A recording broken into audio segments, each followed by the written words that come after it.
here at the Balboa Park online collaborative seminars because of my work with Museum Mobile, which is a blog and a wiki and podcast series that I manage on mobile interpretation for museums and cultural sites. How do you suggest that museums approach creating a strategy for implementing interpretive technologies like mobile apps?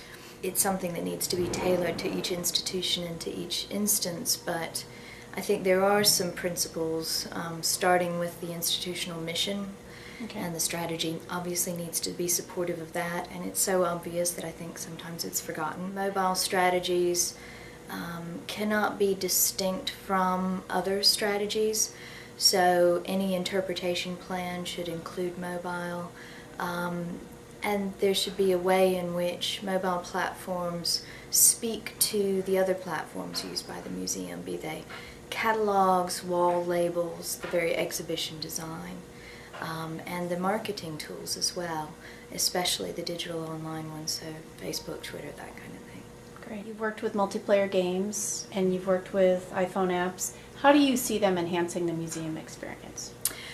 Well, I think they allow us to provide better experiences for different kinds of audiences. So for some audiences, a game is a great way to engage with the museum and a good vehicle for content. I think a couple of points to keep in mind there. Games don't appeal to everybody.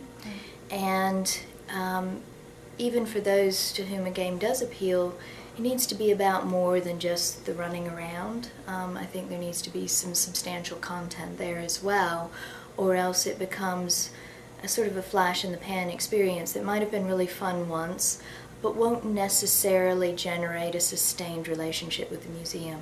Now, maybe that's not your goal, and if that's the case and you just want to have a really fun experience for people that might be a one-off and you're cool with that, that's great, but that just needs to be kind of built into the strategic thinking. A game, I think, is a great example of something that has the potential to bring people to a museum who would never otherwise have thought of coming to a museum.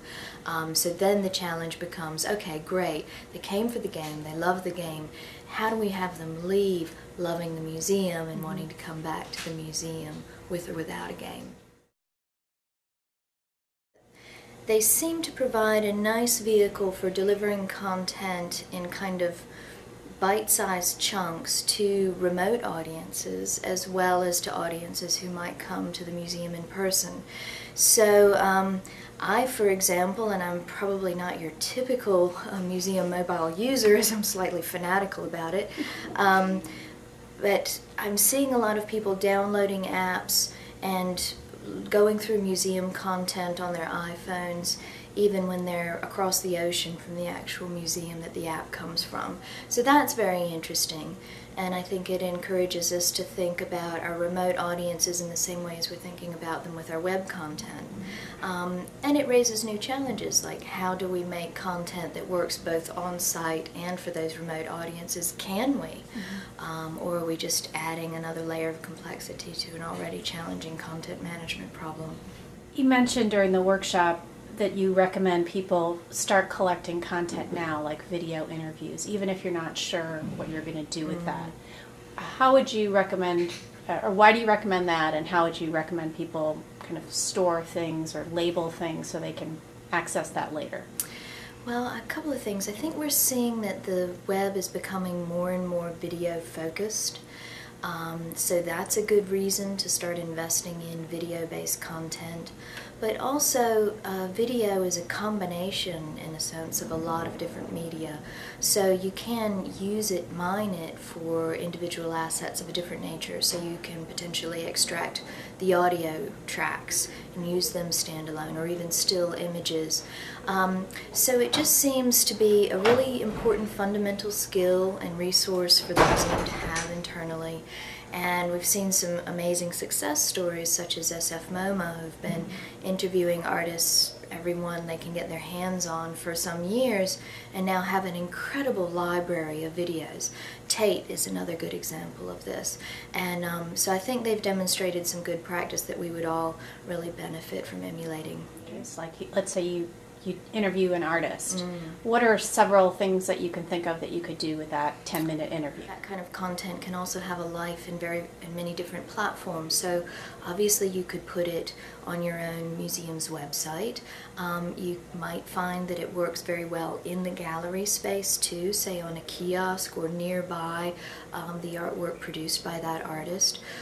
Great content to put on a Facebook page and a YouTube channel.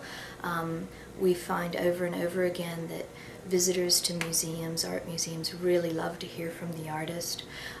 There are also new platforms like Art Babel, which enable a very high quality of video and also a very interesting way of annotating videos so that you could actually add links to soundbite or other kinds of information at specific moments in the soundtrack of the video. So those are just some ways you can publish it online, and then of course use tools like Twitter or other sort of social media outlets to distribute links to it and make sure everybody knows it's there. Sound bites are, I think, very familiar in a museum context. A wall label next to an object is a good example of a small, discrete unit of information that you literally stop in order to read, and you're positioned close to the object as you consume that content. Another good example is an audio tour stop, a 1 to 2 minute message about a particular object. Soundtracks, on the other hand, are really more designed for a very moving, mobile experience. So it might be a gallery overview. I walk into a certain space and I'm getting kind of the general gist or story behind the space or the installation.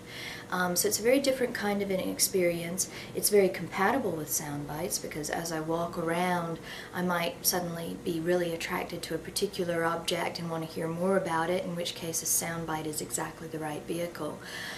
So it's a way of kind of thinking about our content design with respect to the user's actual mobility in a space. You said people will never come to your museum because of your iPhone tour.